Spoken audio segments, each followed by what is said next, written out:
sou a doutora Karina Paludo e nós vamos iniciar com uma oração, amém? Vamos orar? Jesus, nós entregamos ao Senhor este momento, Pai. Te damos graças por tudo quanto nós experimentamos nesses dias, nesse lugar. Obrigada, Deus, porque o Senhor tem levantado homens e mulheres corajosos para lutar, Senhor, pela educação das nossas crianças. Nesse momento, Deus, ainda que eu tenha algum conhecimento teórico, Pai, eu quero dizer que o Senhor é mais importante. Que eu preciso da Tua graça, eu preciso da Tua condução.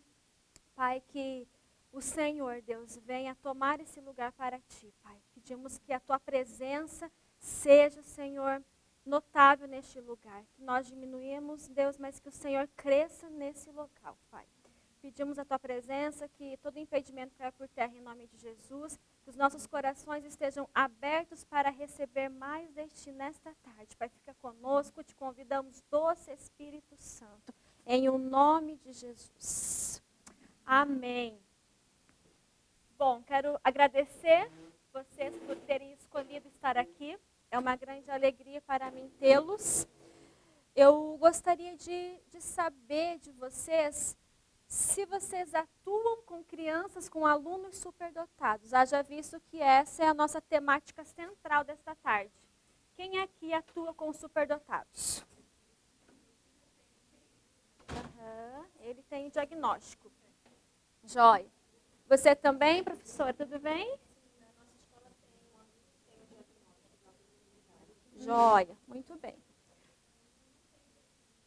Teu filho, aluno, 1 ano, um pouquinho. Jóia. Nessa idade nós falamos de precocidade, não de superdotação. Vamos tratar um pouquinho sobre isso. Você também disse que tem? Gente, por que será? Você também, professora? Um filho superdotado. Quantos anos? 13 anos. Jóia. Nas escolas que vocês estão inseridos, o foco de atendimento tem sido os alunos com dificuldades ou os alunos superdotados? Os que estão acima da média? Dificuldade. Nós vemos, professora, que o número ele é muito próximo. Tanto quem tem dificuldade quanto quem tem altas habilidades. Entretanto, nós ainda identificamos menos os superdotados. E é justamente por esse motivo que eu trouxe propositalmente essa expressão, a invisibilidade dos alunos superdotados. Concordam com isso? Faz sentido para vocês? Bom, e é justamente por conta dessa invisibilidade que há quase 15 anos eu decidi pela área das altas habilidades. Eu sou pedagoga, teóloga, especialista em educação especial, especialista em técnicas e métodos de ensino, mestre e doutora em educação e atualmente acadêmica de psicologia. Eu fui professora de ensino infantil, educação infantil, ensino fundamental. Atualmente eu sou professora da Pontifícia Universidade Católica do Paraná, a PUC Paraná.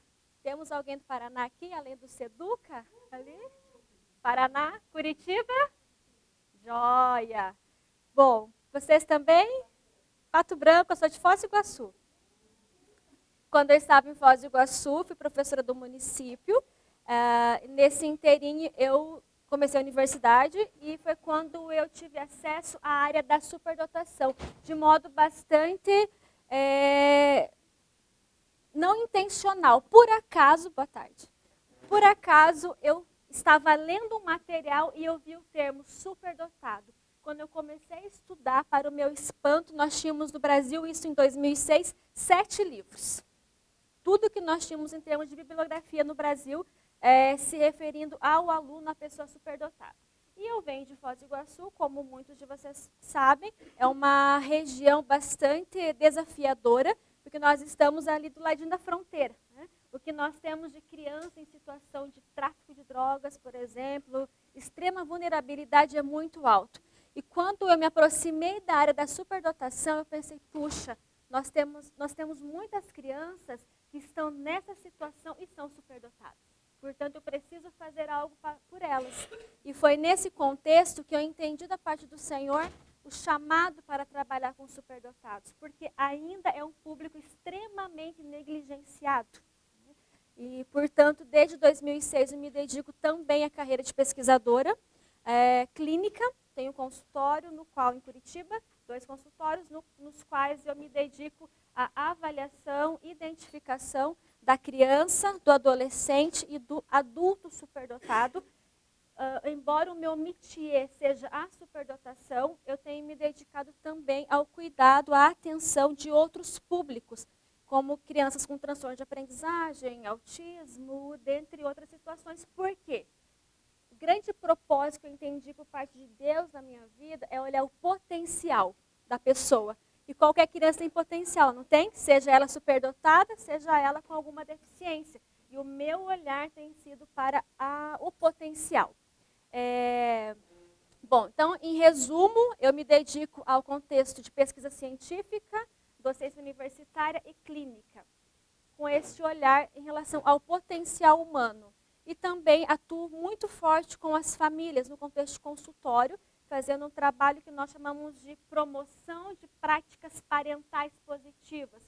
Ou seja, a gente avalia a família, verifica quais são as práticas que esse pai está tendo para com o seu filho, e nós propomos um trabalho de treinamento para que os pais desenvolvam práticas mais adequadas, mais assertivas para com os seus filhos. Por que isso? Porque ao longo dos anos no consultório, o que eu observei? Que a criança chegava para mim com vários problemas. E nós começávamos a trabalhar e o problema estava onde? No ambiente, na dinâmica familiar. Não é nem nos pais, é nessa interação pai-filho. Portanto, eu entendi também da parte do Senhor que era preciso tomar alguns cuidados e desenvolver algum trabalho para com as famílias. E nós estamos também nesse contexto. Além disso, atuo na formação de professores, em todos os âmbitos, seja educação infantil, fundamental, universitário, enfim. Bom, e o que me traz hoje aqui para conversar com vocês é justamente essa perspectiva, essa defesa que eu venho empreendendo nos últimos anos de olhar para o aluno superdotado.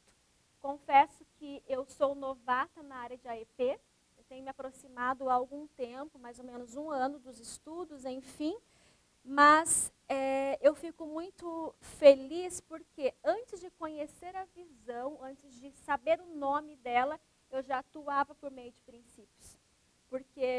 E eu me sentia muito sozinha, confesso para vocês, porque eu tenho os meus colegas pesquisadores, né, que vocês sabem que têm uma visão diferenciada de ciência, e eu me sentia muito sozinha, porque, embora sendo pesquisadora, tendo como objeto de trabalho a ciência, eu tenho uma cosmovisão cristã. E eu sempre olhei a criança, os meus alunos, as famílias, por essa perspectiva, porque é o meu filtro. E eu me sentia sozinha, porque eu não tinha com quem dialogar. E depois de uma experiência que eu tive no ano passado, com a atuação voluntária, eu saí da formação que a Edione ministrou e outras pessoas, e eu falei, meu Deus, é isso. Eu saí como eu me sentia caminhando sobre nuvens. Eu falei, gente, é isso. Né? E a partir desse momento, eu não me senti mais sozinha, porque eu consigo ter pares para dialogar. Né? E eu entendo que nós estamos num tempo de defender a inter-relação de fé e ciência. Eu posso ser pesquisadora, eu posso ser cristã e eu posso fazer um diálogo. E nesse movimento que nós estamos nos colocando a partir de uma direção específica da parte do Senhor. Que mais? Bom, e nesse contexto todo, eu entendi que a AEP, ela é uma proposta, uma perspectiva de ensino que vem totalmente ao encontro do que o nosso superdotado precisa. A abordagem educacional por princípios, ela é uma abordagem que por si só já provoca e já promove, já consegue compreender e abarcar o que o nosso aluno que está acima da média precisa. E quando a Ana Rinaldi me convidou para fazer uma fala nesse evento, eu pensei, puxa, penso que seja o momento de fazer um primeiro esforço de tentar colocar a abordagem em prol do superdotado. E eu vou compartilhar com vocês. Depois eu espero que vocês me deem feedback e ver se foi bacana ou não, ok? Bom, e eu começo, dentro dos princípios que a EP traz para nós, eu entendo que a EP não é um método, né? Ela é um princípio, ela é uma perspectiva de olhar para a educação. E dentro da sua proposta, pensando nos princípios, sempre quando eu leio algum material que fala sobre o princípio da individualidade, me faz muito sentido em relação ao superdotado. Porque o superdotado ele tem sofrido nos últimos anos no contexto brasileiro, porque nós não conseguimos olhar para a sua individualidade. Nós olhamos para a sala de aula e nós nivelamos os alunos. Não é? Faz sentido para vocês? Nós damos um foco muito grande para as crianças que têm dificuldade. E eu não estou dizendo, em hipótese alguma, que elas não precisam de um olhar. Elas precisam. Nós temos que cuidar delas também. Por outro lado, nós nos esquecemos do superdotado. Faz sentido? Ficam ignorados. Por quê? Já são inteligentes, eles dão conta sozinhos. Né? E quando eu vou para a Bíblia diz para nós em 1 Coríntios, quando um membro sofre, todos os outros sofrem com ele. Quando um membro é honrado, todos os outros se alegram com ele. Ora, vocês são o corpo de Cristo e cada um de vocês individualmente é corpo de Cristo, é membro deste corpo. O que tem a ver esses versículos em relação ao superdotado? Se um membro sofre, se um aluno na nossa sala sofre, de modo direto ou indireto, os outros também serão afetados. Porque nós somos um sistema. Esse sistema está o tempo todo se influenciando. As partes desse sistema, elas são multidimensionadas e elas estão o tempo todo se influenciando, elas estão interligadas. Vamos pensar nessa sala. Aqui nós temos um sistema, não temos? Nós temos várias partezinhas, cada um de nós somos uma partezinha. Mas nesse momento nós somos um sistema, que nós estamos compondo esse grupo. Se um de nós sairmos, será o mesmo sistema? Não. O sistema vai se modificar. Haverá alguma coisa aí, né? Claro que aqui nós estamos numa palestra, é rapidinho. Mas na sala de aula, se eu tenho um aluno que constantemente me traz algumas questões comportamentais, por exemplo, será que a turma toda não tem alguma influência? A turma toda não sofre de alguma forma? Sim, há impactos. Né? Portanto, se eu não atendo o superdotado, todos nós também teremos algum tipo de, entre aspas, sofrimento. Nós teremos algum afetamento, até porque os superdotados, de acordo com a nossa literatura, é a pessoa que tem em si, não é a única, mas é uma pessoa que tem em si a possibilidade de trazer as respostas sociais que tanto precisamos. Cura do câncer e etc. Né? E além disso, individualmente, não me importa que lá na minha sala de aula o superdotado esteja andando sozinho, esteja bem. Eu preciso olhar para ele, ainda que ele não tenha nenhum problema de comportamento, nenhuma questão cognitiva. Porque se eu não olhá-lo individualmente, nós também teremos prejuízo para esse sujeito. Se eu não atendo esse aluno no que ele precisa em termos de estimulação, ele deixará de se desenvolver. Ele não terá um prejuízo direto, mas ele deixará de ganhar. Bom, portanto, diante dessa contextualização inicial, nós podemos dizer que nós estamos diante de um público invisível, esquecido. Puxa, mas como assim? Eles não estão lá na escola? Eles estão. O superdotado, ele é, gente, público da educação especial. Por quê? Por que ele está na educação especial?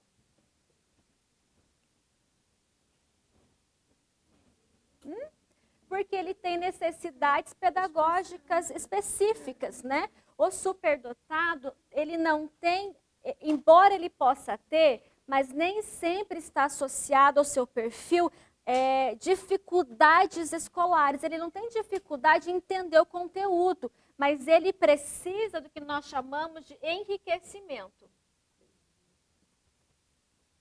Okay? A educação especial, por sua vez, ela busca o acesso e a permanência do aluno. Ok? Bom, enquanto nós precisamos, foi necessário durante muitas décadas no Brasil lutar, brigar para que, para que o aluno com deficiência ingressasse na escola. Passamos pela perspectiva da integração, depois, aliás, segregação, depois integração. Hoje nós estamos na inclusão. O aluno com deficiência, nós precisamos, foi necessário ao longo das décadas se lutar muito para que ele entrasse na escola. Primeiro, a questão do acesso. O superdotado, por sua vez, a questão do acesso nós não temos problema. Ele entra na escola tranquilamente. Onde que está a nossa dificuldade com ele? Permanência. Puxa, doutora, mas ele não vai permanecendo na escola? Ele não consegue concluir os seus anos escolares, as suas etapas escolares? Consegue. Entretanto, nós buscamos uma permanência de qualidade. O superdotado, por ter uma facilidade, uma condição cognitiva que o favorece na aprendizagem, ele vai passando nos anos escolares. Agora, nem sempre ele tem uma qualidade no atendimento pedagógico. Aí é onde eu, enquanto professora, falho, porque eu não consigo enriquecer, por exemplo, o seu currículo. E ele deixa de desenvolver.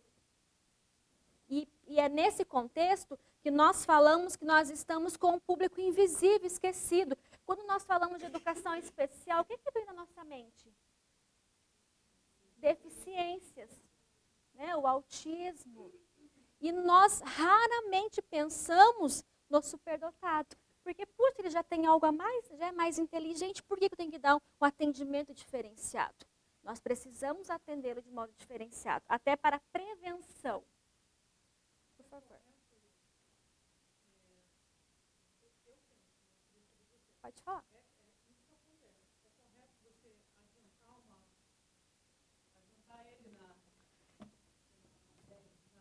Isso. O nome científico para isso é aceleração, tá?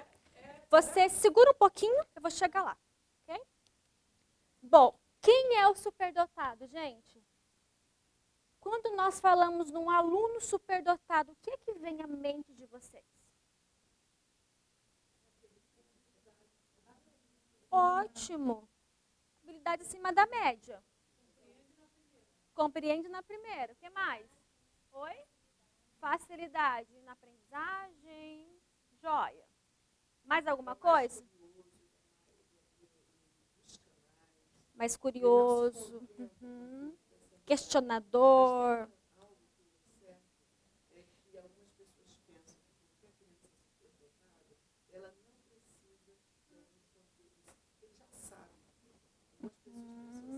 Jóia. Jóia. Uhum. Ótima tua observação. Vou chegar lá também. Bom, aqui nós temos algumas ideias que são muito comuns em relação ao superdotado. Eu vou perguntar se vocês concordam ou se vocês discordam. Então, quem concorda, ergue a mão. Quem concorda que o superdotado será um adulto eminente, um adulto de sucesso? Uma criança superdotada será um adulto de sucesso. Concorda?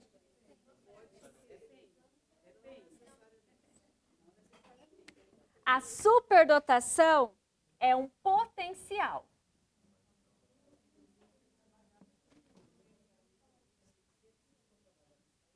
O que o aluno mostra para nós em sala de aula é o desempenho, certo? O que ele aprendeu. É copia e cola? Tem o potencial, logo tem o desempenho? São coisas diferentes. Há um meio de campo aqui, ó. Esse potencial, a superdotação, ela é um potencial. o que eu posso mostrar. Uma coisa é o que eu posso mostrar, outra coisa é o que eu estou conseguindo mostrar. O conseguir, o executar é o desempenho. Esse meio de campo, o que nós temos aqui, gente? Escola, né? Família, sociedade. Mas para a criança, nós falamos de modo principal, nós temos a escola e a família. Não nessa ordem necessariamente. São os dois contextos de maior desenvolvimento, de maior influência para essa criança. Portanto, se eu não tenho um contexto aqui de qualidade, o que nós poderíamos chamar de alteridade, relações de qualidade, esse desempenho é prejudicado. Ou ainda, dependendo das influências que essa criança tiver, nós teremos um desempenho positivo ou negativo. Fernandinho Beiramar. Cara altamente inteligente, teólogo. Potencial absurdo. Tem um bom desempenho? Claro que tem. Uau! Gente, o cara dentro de uma cadeia de segurança máxima, ele lidera uma galera. Mas sabe qual que é a grande questão aqui? Inteligência não tem moral. Essa é forte. Aqui, ó, ele é inteligente, certo? Mas o contexto no qual ele estava inserido ou está inserido, dentro da nossa visão de mundo, é um contexto que não é saudável. Portanto, hoje o desempenho dele é um desempenho para nós que não é adequado. Ok?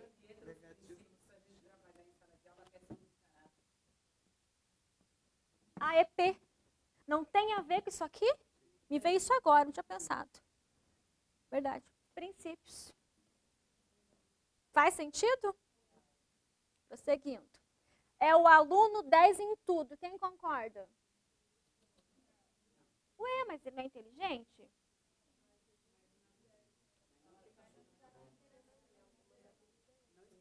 Isso. Algumas habilidades, professora. Pode ser só em uma? Pode. Puxa, mas eu posso ter um aluno super bom na matemática e terrível no português? Posso. Exatamente. Gente, ele é um aluno que ele pode ser 10 ou ele pode estar acima da média em uma disciplina do currículo escolar e ponto. Ou além disso, eu posso ter um aluno superdotado e ser terrível na escola, desempenho acadêmico super baixo. Por quê? A nossa escola, ela valoriza quais áreas do conhecimento? Linguística e matemática, exatas. Né? Cultura ocidental, essas áreas são muito valorizadas. Então, para nós, professores, o bom aluno, o superdotado, é aquele que tem 10 na matemática. Né? Se a gente pensar na nossa história enquanto estudantes, quem que você fala, puxa, aquele cara, aquele colega era inteligente? Era quem é bem na matemática, de modo geral. Então, nós temos muito esse estigma ainda. Mas não, eu tenho caso de pacientes, que eu até trouxe para vocês verem um videozinho dele, o Pedro. O Pedro é um menino fantástico. Hoje ele já é um adolescente. Quando eu comecei a atendê-lo, ele ainda era criança. O Pedro, ele é superdotado na área linguística. Hoje ele tem 12 anos e agora que ele está conseguindo ler com fluência. Puxa, mas como assim, né? Superdotado na área linguística, com 12 anos e não lê direito? Ele também tem dislexia. Altamente possível nós termos um aluno com uma alta habilidade em uma área e naquela mesma área ele tem dificuldades muito sérias.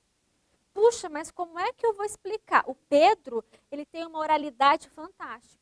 Quando vocês assistirem o vídeo, vocês verão que ele tem algumas dificuldades para fazer a articulação das palavras, porque ele tem uma questão no palato. Mas a qualidade da expressão dele é muito, muito boa. Assim. Tanto é que nas nossas últimas conversas, uma das últimas, ele trouxe para mim a discussão sobre Segunda Guerra Mundial e Apocalipse.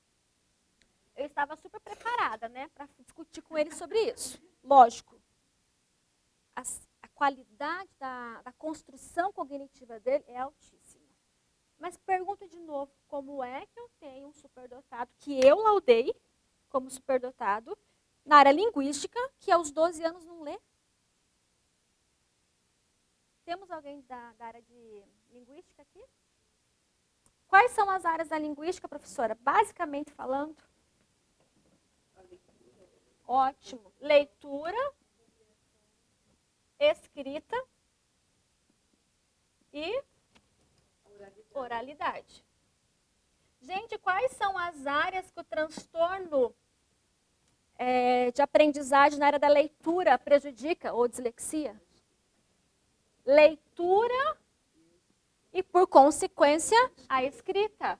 O Pedro, nessas duas áreas, tem muita dificuldade, mas na oralidade, excelente, compreende. Tanto é que quando a prova é adaptada, tanto em termos de escrita, quanto principalmente quando ele consegue fazer prova oral, as notas dele são altíssimas. Agora, quando tem que escrever, nós temos um problema aí. E nós vamos entender o porquê disso.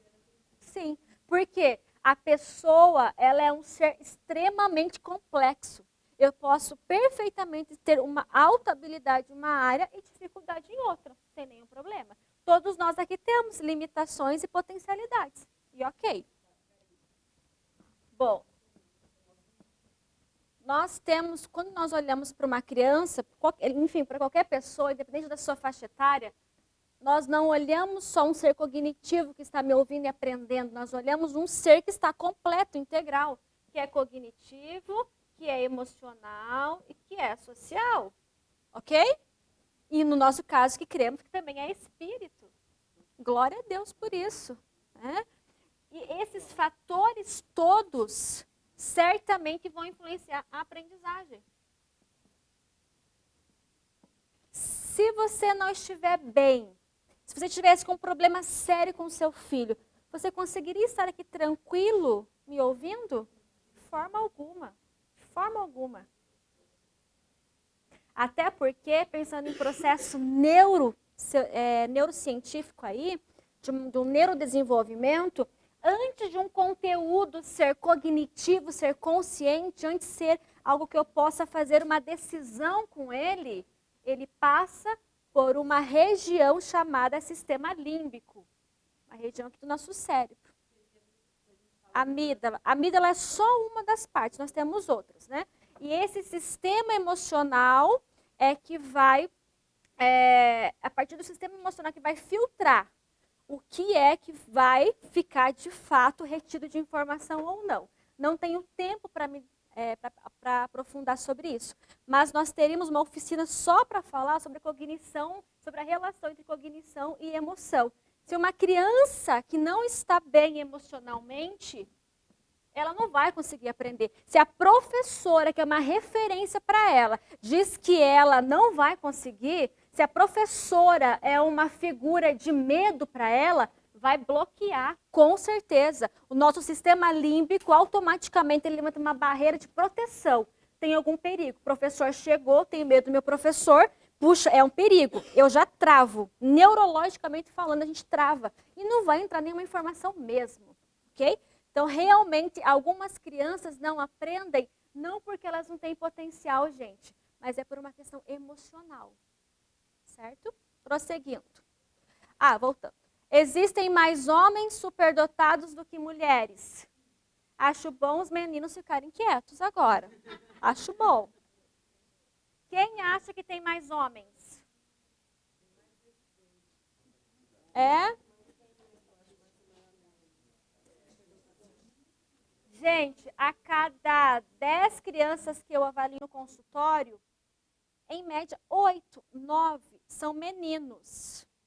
Pergunto de novo, temos mais meninos, mais homens superdotados do que mulheres? Não. Nós temos, voltando, Nós temos duas explicações científicas para o aparecimento maior de homens em detrimento de mulheres superdotadas. A primeira é que a superdotação seria um transtorno. E por ser transtorno, a evidência, a incidência é maior em homens. E uma outra perspectiva teórica que diz assim, aparecem mais homens por uma questão cultural. E eu me filio a essa segunda perspectiva, tá? Vamos fazer uma brincadeira. As meninas que aqui estão, quando eram crianças, brincavam do quê? Você é atípica, né? Hã? Casinha, boneca. Não é muito convencional. De modo geral, o que a menina brinca? Escolinha. Vocês são atípicas, né? Da região. Sim. E os meninos? Carrinho, o que mais, professor? Carrinho, carrinho, carrinho. O negócio dele era carrinho. Você, professor, brincava do quê? Polícia e ladrão. Árvore, você subia em árvore? Nadava? Gente, olha só. Vamos prestar atenção. Nós, meninas, casinha, comidinha, escolinha, né? Não estou dizendo que não é importante brincar disso. É importante, faz parte da nossa identidade feminina. Mas só isso que a gente brincava. E os meninos, bola, carrinho, ó. Entenderam a diferença? Menina para dentro, meninos para fora. Se nós fôssemos fazer uma análise antropológica, nós teríamos muitos argumentos para defender isso, que o homem, o superdotado, ele aparece mais do que as mulheres por uma questão cultural. Por quê? Enquanto os homens são estimulados a mostrarem o seu potencial, as mulheres a recolherem. Lá na nossa sala de aula, uma menina com um caderno arrumadinho, com um caderno completo, ok. Você já espera que a menina seja mais organizada, tenha um caderno bonitinho, uma letra bonitinha. E se é um menino com um caderno organizado? Estranho, né? Mas como assim? Como assim que é organizado? Tem alguma coisa aí, né? Percebem?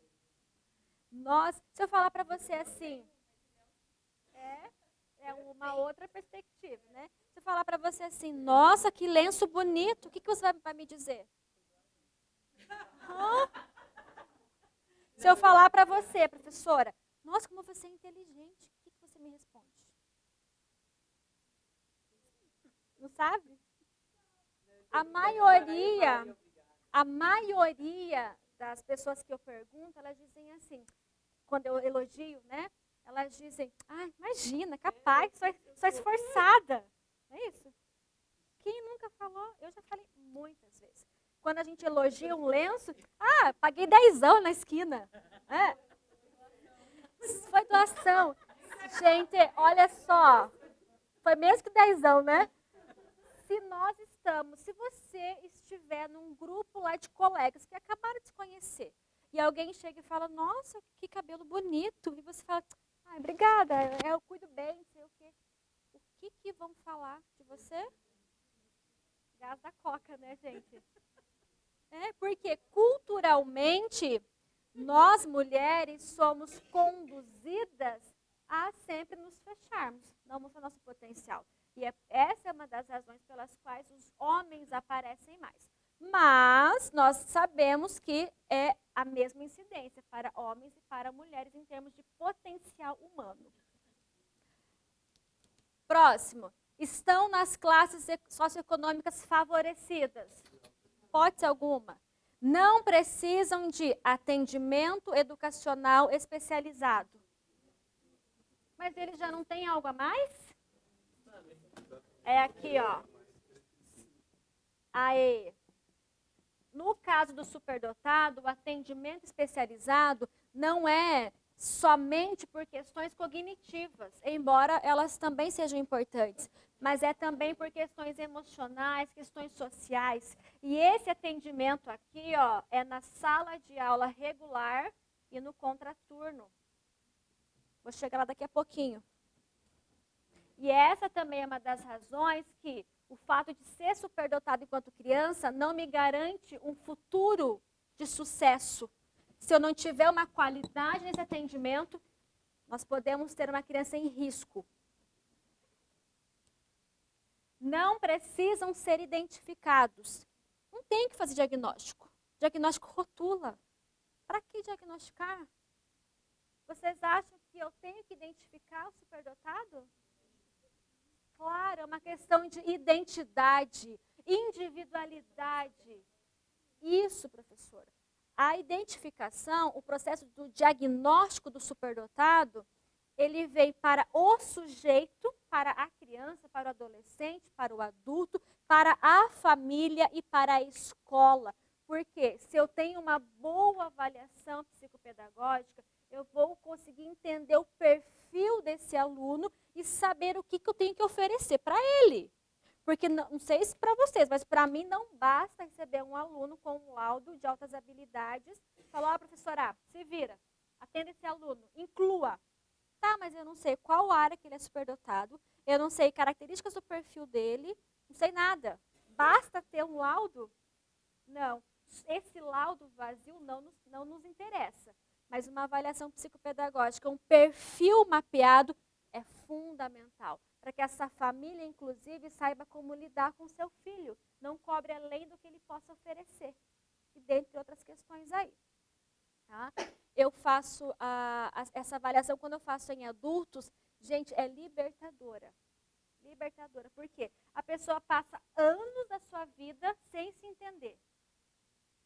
E quando chega a avaliação, começa a fazer sentido algumas coisas para ela.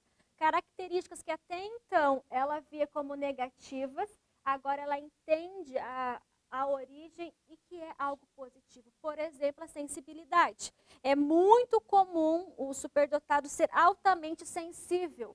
Aquela pessoa que chora fácil, aquela pessoa que quer levar todos os animaizinhos da rua para casa, que chora, que sente a dor do outro. Aí nós olhamos e falamos o quê na nossa cultura? Nossa, mas que frágil, né? Que chorona. Eu atendi a Carol, ela me permite falar o nome dela. Carol é uma dentista muito bem sucedida lá em Curitiba. E ela chegou para mim no ano de 2017 com um histórico extremamente complicado. Ela já tomava remédios, medicações controladas, ela estava em terapia, ela foi indicada para internação psiquiátrica. Pelas palavras dela, eu fui a última possibilidade que ela achou, meio que por acaso ainda. E ela trouxe muito essa demanda. Não, porque eu sou estranha, porque eu sou muito sensível, eu sou muito chorona, enfim. E ao analisar o histórico dela, o que eu percebi? Que a família, a escola, sempre trazia isso. Você é muito chorona, você é muito chorona. E quando ela entendeu que ela é sensível, mas que a origem disso é algo positivo, ela conseguiu se ressignificar. Aquilo que era ruim passou a ser bacana. E hoje ela está super saudável, não toma mais remédio, graças a Deus. Não que eu tenha feito isso, né? Mas que todo o processo de descobrimento, de autoconhecimento, ela levou para isso. E além disso, quando eu atendo os adolescentes, fica muito claro uma questão. A questão da diferença. O superdotado, ele é diferente em relação aos seus colegas na turma. É óbvio, né? Se ele é superdotado, há uma condição diferente e ele tem características diferentes em relação aos seus colegas. Ele vai passando os anos escolares e ele vai se percebendo como diferente. Pergunto, na nossa cultura, ser diferente é bom ou é ruim? Péssimo.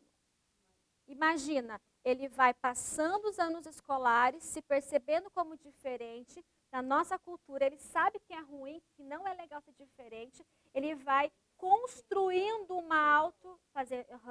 ele vai construir ele constrói uma autopercepção negativa. Puxa, eu sou diferente, a minoria aqui, aliás, eu sou a minoria, eu sou diferente, logo há um problema comigo. Aí nós temos pessoas com autoestima super negativa, temos pessoas que possuem um potencial altíssimo, mas começam 10 faculdades, não terminam nenhuma. porque não se vê como capaz de fazer as coisas. Ou pior, esse sujeito, ele passa a ter comportamentos para ser da galera. Então, ele deixa de ser estudioso, que é uma coisa que ele gosta, e passa a copiar modelos que são inadequados. Se junta lá com a galera do fundão, começa a usar coisas que não devem, etc. Eu trabalho há alguns anos com consultório. E nesses anos de experiência, eu posso te dizer que sim, que nós temos casos de pais que chegam querendo um laudo de altas habilidades para o seu filho. Porque é um troféu, porque tem um status, né? Mas não é a maioria, graças a Deus. Eu posso contar nos dedos as experiências que eu tenho de pais que tiveram essa intenção. É muito o contrário disso, professora.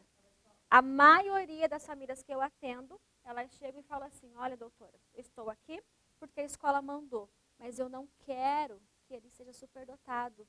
Porque nós temos na nossa cultura uma série de estigmas, de mitos. Isso aqui, tudo que eu trouxe para vocês, são mitos, ideias equivocadas. Os pais chegam com essas ideias aqui e muitas outras.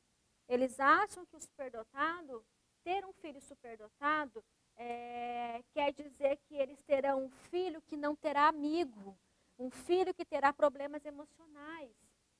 E quem é que quer isso para o seu filho? Ninguém. E eles chegam no consultório já com esse receio. Mas, na verdade, essa questão de achar que o filho, que a pessoa superdotada, ela tem dificuldades sociais ou emocionais, existe um nome na ciência, que é assincronismo. Assincronismo. Então, aqui nós temos uma ideia de que o superdotado, ele é muito inteligente, tem uma questão cognitiva muito desenvolvida, ao passo que o seu aspecto emocional ou social está abaixo do esperado. É muito inteligente, mas, puxa, é imaturo. Essa é uma ideia que paira na nossa cultura. A minha tese, no meu doutorado, veio justamente a estudar especificamente esse conceito. Por quê? Nós temos uma literatura internacional, brasileira também, que diz assim, se você pegar os nossos materiais, os nossos artigos científicos, livros, etc., vai dizer, superdotado tem tais características. Uma delas é o assincronismo, pode ter certeza. E isso sempre me incomodou muito. Porque ao longo da minha experiência profissional, o que eu menos percebi é superdotado com problemas emocionais ou sociais. É claro que nós temos superdotados que têm dificuldades sociais. Temos superdotados que têm dificuldades emocionais. Mas a causa não é a superdotação, posso garantir para vocês. A causa é multifatorial. Nós temos pessoas superdotadas que têm uma predisposição genética para ter depressão. O fato de ser superdotada não extingue a possibilidade de serem superdotadas e depressivas, porque é uma questão neurológica. Agora, eu não posso dizer que é superdotado. O entendimento que nós temos na ciência hoje é esse. É superdotado, logo terá problemas sociais ou emocionais. Eu refuto essa ideia através de pesquisas científicas.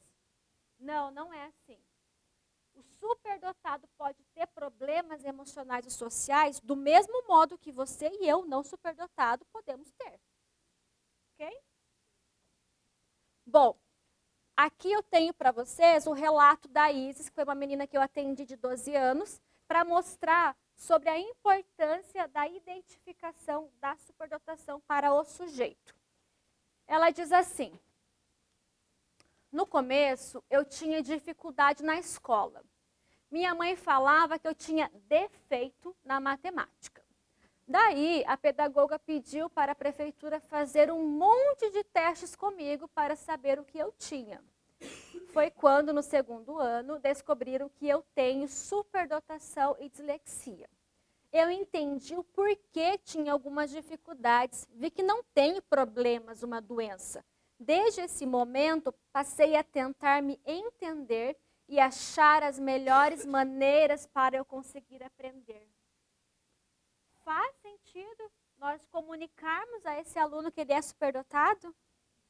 Sim. O caso da Isis, gente, foi um caso que foi encaminhado só pela dificuldade da leitura e da escrita. Para espanto da família, descobriu-se que ela é superdotada e disléxica. E tudo bem. O diagnóstico para ela trouxe uma luz. Puxa, tudo bem, eu tenho dificuldade na leitura e na escrita, agora eu entendo o porquê dessa dificuldade, mas eu também tenho inteligência. Ela é uma menina das artes, ela canta muito bem, ela toca muito bem. Certo? Agora nós entramos nas definições. Bom, de modo geral, quem é o aluno superdotado? É o aluno que ele possui um potencial, um desempenho acima do que nós esperamos para a sua idade. Ou seja, quem é o superdotado? Por exemplo, tenho lá na minha turminha alunos de 7 anos. O superdotado é aquele que estará além do que nós esperamos para 7 anos. Como referência teórica para explicar a superdotação, nós temos várias perspectivas.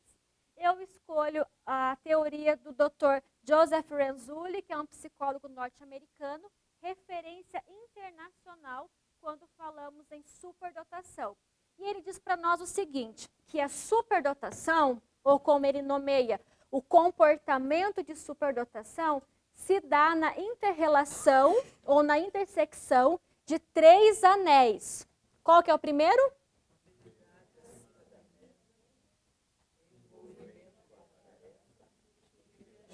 Criatividade. É na inter-relação desses 3 anéis que nós temos a superdotação. Na nossa cultura, nós focamos muito em qual desses anéis? Habilidade. Por quê? Aqui é onde nós temos, por exemplo, os scores dos testes de QI. É muito fácil, muito palpável. E nós acabamos desvalorizando o envolvimento com a tarefa e a criatividade. No consultório, para a gente fechar um diagnóstico, nós vamos buscar nesse sujeito se ele tem os 3 anéis.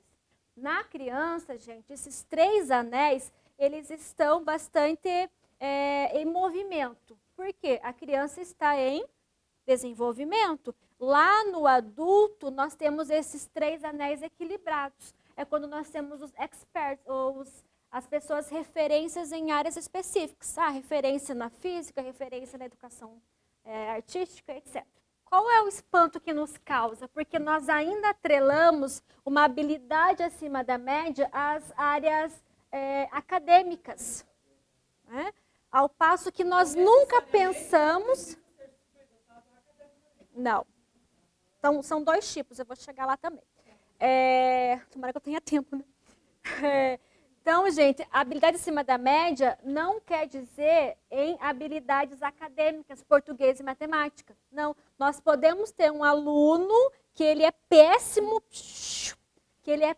no português e na matemática, mas que nos esportes, como é esse caso que você trouxe, professor, ele está acima da média. Ok? Nós podemos ter. E aqui eu trouxe para vocês um exemplo. Quando nós falamos em criatividade, na nossa cultura, é uma temática ainda muito negligenciada. Né? Nós ainda achamos que ser criativo... Foi? Nós ainda achamos que criativa é aquela pessoa que faz o quê? Grandes produtos. Né? Mas a criatividade, ela tem muito mais a ver com ideia, com construção, do que apenas com um produto. E olha só, aqui é um teste, que é um teste de criatividade. Aqui nós temos os estímulos. Você dá lá para a criança o estímulo e ela precisa produzir algo em um intervalo de tempo específico e depois nós vamos classificar, nós vamos avaliar cientificamente, a partir de critérios científicos, se aquele produto, se aquela produção que ela fez é menos criativa, na média, ou se é mais criativo. Vamos observar aqui no primeiro estímulo. Tinha uma bolinha. A pessoa fez o quê? Uma corrente, ok. E olha o superdotado, Mickey Mouse. Olha o outro estímulo. Nós temos 4 figurinhas aqui. Nós temos uma criança na média que fez uma face. O superdotado, um rei. O último estímulo. O na média fez uma panela. Confesso que eu não faria nenhuma panela. E o superdotado, peixe em férias. É criativo, não é? Gente, pensa a construção cognitiva dessa criança para fazer essa produção.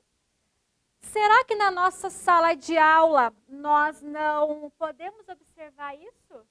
Com certeza. A partir das produções, dos desenhos dos nossos alunos, das escritas, nós podemos observar muitos...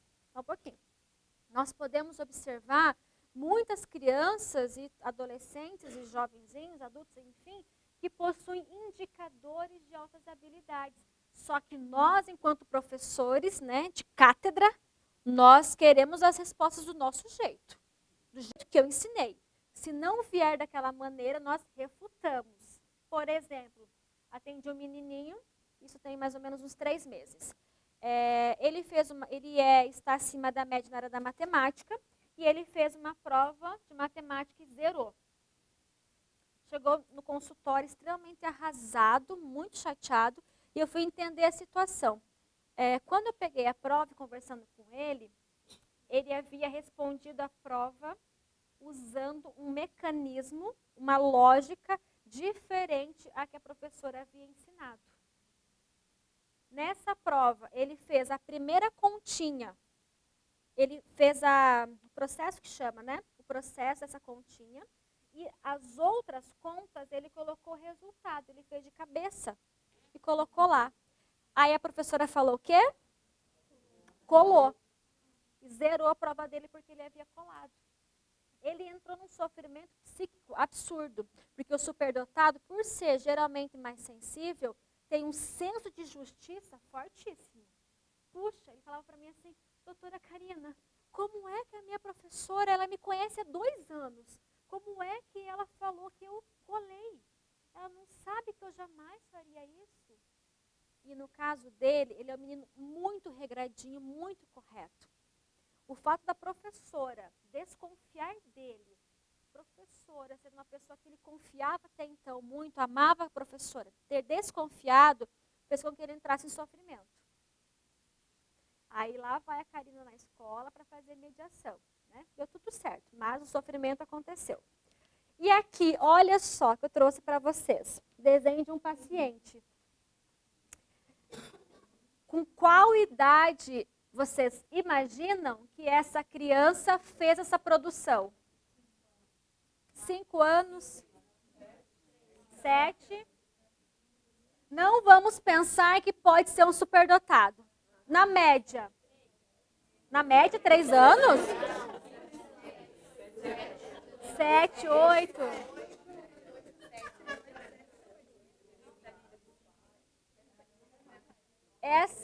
Esse desenho, gente, veio em um dia que a escola estava promovendo o Dia da Família na escola. E a professora falou assim para as crianças, desenhe uma família. E aí ela fez a exposição na sala. A mãe dessa criança me ligou chorando. Doutora, eu devo estar cometendo alguma coisa errada com meu filho. O que vocês acham que os amigos dele desenharam?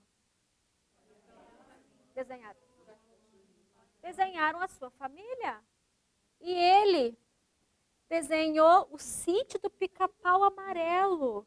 Imagina você, mãe, chega lá na escola do seu filho, vê todos os coleguinhas da sua criança lá, tendo desenhado o pai, a mãe, né? Desenhou você, enfim, no desenho. Quando você encontra o desenho do seu filho, tem isso aqui? Não causa uma frustração no primeiro momento? Puxa! Mas veja, eu sempre falo assim para as mães dos meus pacientes, ser mãe de superdotado, pai de superdotado, tem que ter uma tolerância à frustração absurda, né? Porque eles sempre trazem respostas diferentes ao padrão. Gente, o que é uma família? Primeiro, a professora falou assim, desenhe uma família. O que é uma família? Ótimo. Um dos conceitos, né? Pessoas que moram no mesmo lugar. As pessoas do sítio não moram no mesmo lugar? Vamos pensar em termos científicos. Se você pegasse esse desenho do seu aluno, puxa, ele não desenhou a família que você estava esperando. A partir de hoje, eu espero que vocês não joguem para o lado, que vocês parem para pensar sobre essa produção. Em termos científicos, será que nós podemos ver as ideias de Renzulli aqui? Lembra dos 3 anéisinhos? Nós podemos ver o anel de uma habilidade superior à média? Em qual área? Área espacial. Podemos ver o envolvimento com a tarefa ou motivação? Essa criança, ela se dedicou para fazer isso ou não? Olha os detalhes, as combinações. Houve uma motivação, houve uma perseverança nesse trabalho. Há criatividade? Não percebam que não só na produção, mas na elaboração dessa ideia. Ok? E aqui? 3 aninhos. Acertou danada. Uhum. Olha só, quando nós falávamos que é aceito, que nós aceitamos uma pessoa sendo superdotada em uma área e com muita dificuldade em outra, a explicação científica para isso que nós temos é a teoria de Gardner, Howard Gardner. Gardner, para nós, da superdotação, ele é muito caro, ele é muito especial. Por quê? Até os anos 80, inteligente era aquela pessoa que tinha um QI acima de 130. Ok? Quem não tinha esse score não era inteligente. Gardner veio e falou assim, peraí, inteligente é aquela pessoa que consegue resolver problemas. Ponto. Quem aqui é inteligente? Vocês conseguem resolver problemas? Toda hora, né? Vários ao mesmo tempo, inclusive. Né? E ele falou assim, que na nossa bagagem genética, nós temos pelo menos 8 tipos de inteligência. Lógico-matemática, linguística, espacial, interpessoal, intrapessoal, musical, naturalista e corporal sinestésica. Todos nós aqui temos na nossa bagagem genética todos os tipos. Eu preciso, ora, falar para resolver um problema, ora eu tenho que fazer uma conta, raciocinar, planejar, ora eu tenho que usar do meu corpo para abrir uma porta, né? Enfim, nós usamos todos os tipos na nossa vida. Agora, será que nós somos bons em todos esses tipos? Não. Se você parar para pensar, você verá em qual desses tipos você é mais competente. Eu até faria com vocês o teste, mas nós não teremos tempo para isso. Fica para ano que vem. Né? E essa, professora, é a razão científica para a qual o seu aluno não ia bem nas disciplinas acadêmicas, mas na corporal sinestésica, além. Porque ele não tem que ser bom em tudo, ele tem que ser bom em uma área. Ok? Aqui nós temos 2 tipos de superdotação. A acadêmica, que é muito mais fácil de lá na escola nós reconhecermos, porque aquele aluno que tem boas notas, aquele aluno que é mais analítico, que consegue fazer uma construção verbal muito bem, etc. Aí nós temos a superdotação produtivo-criativa, que aqui pega para nós. É aquele aluno que ele dá trabalho. Sabe aquele que coloca fogo no armário? Literalmente, aconteceu comigo na escola. Eu tenho 15 minutos, não 10.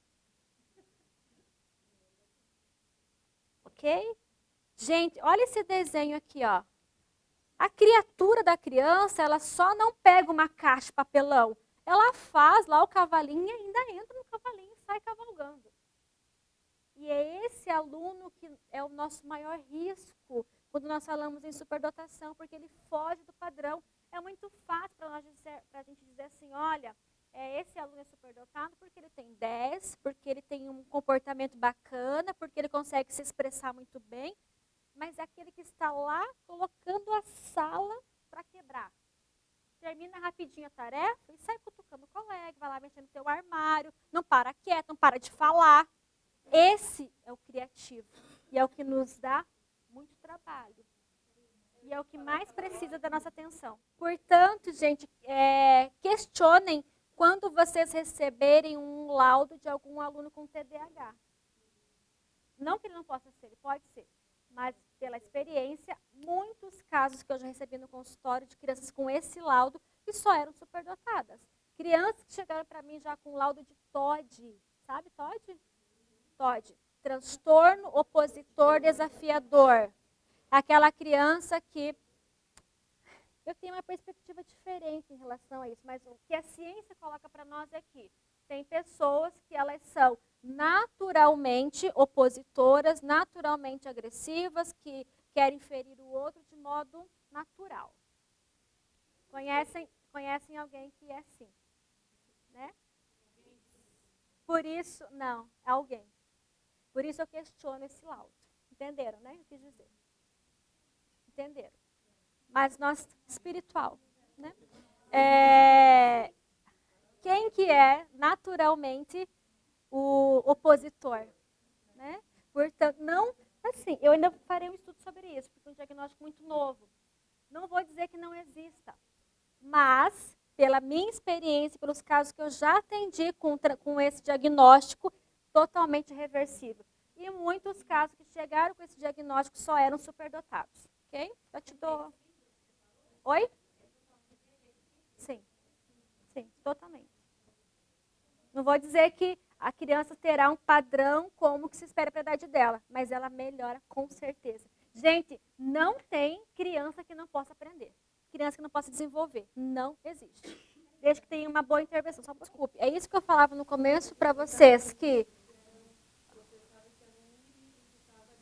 O que acontece? Lembra que eu falei no início que me sentia sozinha, enquanto pesquisadora, enfim? Porque a minha perspectiva de trabalho sempre foi e é o amor. Ainda que eu tenha técnicas científicas, ainda que eu tenha conhecimento teórico, enfim, estude muito, se eu não tiver amor por quem eu estou atendendo, não vale de nada. Eu tenho um caso, gente, que ele está comigo desde dia 29 de setembro do ano passado. É um caso extremamente difícil. Ele passou durante 2 anos por muitos profissionais e chegou comigo e ficou, graças a Deus.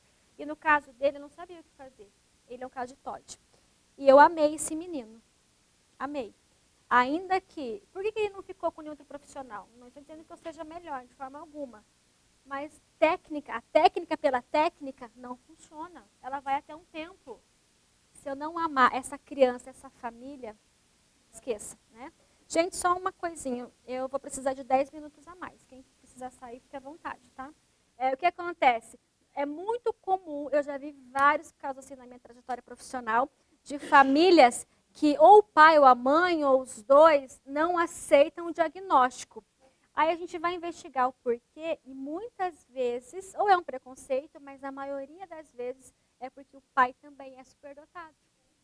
Aí ele, o que acontece? Ele olha para o filho e fala, não, mas também fazia isso. Ele não consegue perceber que está acima da média. O que acontece? Se essa família não está valorizando, você é a pessoa-chave para ele nesse momento. Você pode, ele não precisa ter um laudo para ele ser atendido. Você pode enriquecer o currículo para ele. E além disso, em vez de mandar para casa o trabalho, tire um tempo e faça na escola, para que ele veja que ele é capaz. E à medida que o tempo vai passando, ele vai ficando seguro, ele vai percebendo que ele pode ser autônomo. E claro que é legal quando os pais reconhecem, mas ok, né? E depois que ele fizer a produção, chame os pais e mostre, e compare com os colegas, para que os pais vão percebendo de modo palpável que ele é diferente. Isso certamente trará algum resultado. É genético? O que você acha? Gente, a superdotação é genética? ela é genética, mas não necessariamente hereditária. Nem fica se achando, ai, meu filho, né, você, ai, eu acho que veio de mim, né, são os meus genes. Não, pode ser, tá, professora? O que acontece? Nós temos a superdotação, por ser um potencial, ela é genético. Ao passo que ela também é ambiental. É na inter-relação desses dois fatores que nós temos a superdotação. Tá? E essa é a razão pela qual não adianta superestimular uma criança, se ela não tiver a predisposição genética, não adianta superestimular que ela nunca será superdotada. Ela será inteligente, ponto, que já é muito bom. Não se produz um superdotado. E é por isso que não adianta os pais irem no consultório, falarem, ou estimular um monte o seu filho para que ele venha ter o laudo de superdotação, porque ele não terá. Nós observamos questões genéticas e ambientais. Claro, uma criança pode ter um potencial, pode ter uma questão genética, e se o ambiente falhar, nós não teremos um desempenho satisfatório. A escola, o papel da escola é mapear alunos com indicadores. Lá no Seduca, foi o trabalho que nós fizemos, foi um trabalho maravilhoso, são poucas as escolas que investem nisso. O Seduca investiu. Mapear alunos com indicadores de altas habilidades. Feito isso, você falou assim, pai, o seu filho tem indicadores. Ele pode ser. Se você quiser confirmar a hipótese, procure avaliação, que é com especialista. Aí o pai procura avaliação para realmente ter esse laudo. Entretanto, em termos de educação especial inclusiva, nós não precisamos ter uma criança com laudo para atendê-la. Se você percebe que o seu aluno está avançado, você vai desafiá-lo, ok? Sim, como eu falei anteriormente, né? Eu poderia fazer só um workshop sobre isso, mas não é o caso nesse momento, mas sim. Equivocada, sim. Gente, aqui nós temos o Miguel, superdotado, produtivo, criativo. Ah, tá. Onde que está o Miguel? Aqui. Professora pediu, você lá na sua escola, na sua sala de aula, pediu para que ele fizesse uma releitura aqui, ó, do vaso de girassol. O que o danadinho fez? Um foguete. E para ele tem todo sentido. Né? Essa é uma literatura que eu amo, chamada Miguel. Quando a gente lê a historinha toda, faz muito sentido o porquê desse foguete. Então, deixa a sugestão para vocês lerem a historinha dele. Mas a questão é que o Miguel, desde o começo da história, ele falava que ele ia construir um foguete. E em todas as disciplinas, ele trazia a questão do foguete. Envolvimento com a tarefa. Lembra do segundo anel? Motivação. Eles têm um interesse, uma área de curiosidade, e eles focam naquela área. Não quer dizer que será sempre a mesma, pode mudar. Mas é muito comum que eles tenham uma área que eles ficam extremamente interessados e envolvidos. E o Miguel, desde o começo, ele dizia, eu amo foguetes e eu vou construir um foguete. Os professores diziam o quê? Imagina! Por quê? Ele ia para as aulas de ciência, mas ele não fazia o que a professora pedia. Ele ia para as aulas de desenho, fazia o contrário, havia sido solicitado, e por aí vai. E ao final da história, ele consegue fazer o foguete e lança o foguete. E os professores disseram o quê? Eu sempre soube que esse menino ia longe. Mas será que a gente não faz isso? Eu já dou espaço para perguntas, tá, pessoal? Algumas características do superdotado, não vou aprofundar. Esse aluno, ele tem estratégias diferentes na resolução de problemas. Lembra o caso do menino da matemática? Demanda mais trabalho e maior profundidade do que os seus outros alunos. Ele requer mais, não é mais do mesmo, ok? Rapidez na aprendizagem, você falou uma vez, ele já pegou. Enquanto a turma, eu tenho que falar 5 vezes. Original, criativo e com vocabulário rico. São características gerais. Não quer dizer que todo superdotado tem todas elas. São algumas que são bastante comuns. Bom, aqui, gente, a educação tradicional, o nosso cenário de educação brasileiro, por exemplo, ele não satisfaz o que o nosso aluno que está acima da média precisa. Essa educação conteudista, reprodutivista, não é suficiente. E eu vinha me questionando e sofrendo com isso. E qual foi uma possibilidade que eu achei de trabalhar com superdotado? Acho que vocês conhecem.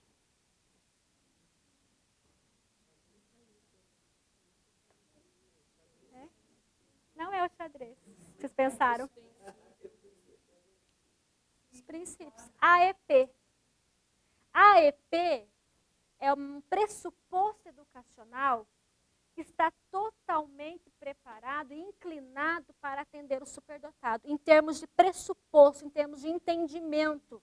Uma coisa é o entendimento, como você compreende o aluno, outra coisa é como a gente está atendendo, o recurso, o serviço que eu disponibilizo para ele. Em termos de entendimento desse aluno, a EP, eu penso, a partir do princípio da individualidade, ela consegue entender o quanto que é importante olhar para o superdotado. Vou olhar para quem está na média, para quem tem dificuldade, mas eu também posso, por meio da AEP, ter fundamentos para olhar o superdotado, a sua individualidade, a sua vocação. Hoje o Rinaldi falou sobre os talentos. Quando eu falo de superdotação, eu falo de talento.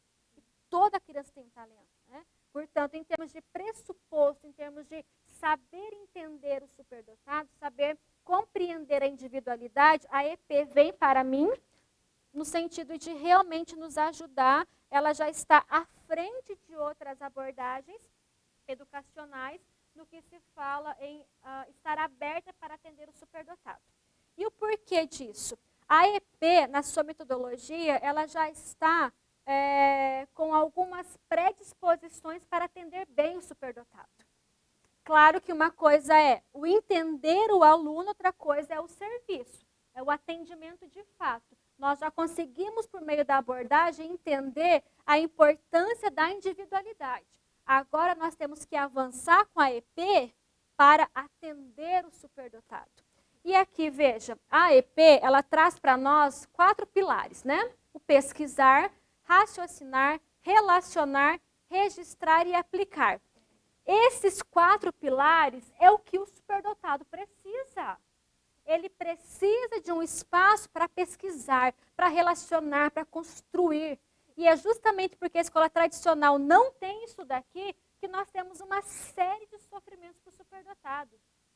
Percebam, o superdotado, ele precisa, as suas necessidades, resolução de problemas reais, exposição de ideias, desenvolvimento de propostas junto aos colegas, aprofundamento dos conteúdos, oportunidade de explorar a curiosidade, espaço para a criação. Isso aqui, tudo que ele precisa, a EP, nos seus 4 pilares, já consegue proporcionar. Pergunto para vocês, vocês não têm uma abordagem riquíssima nas mãos? Gente, quando eu comecei a estudar essa abordagem, como falou o Giovanni, uau! Quem estava na oficina dele, do Giovanni?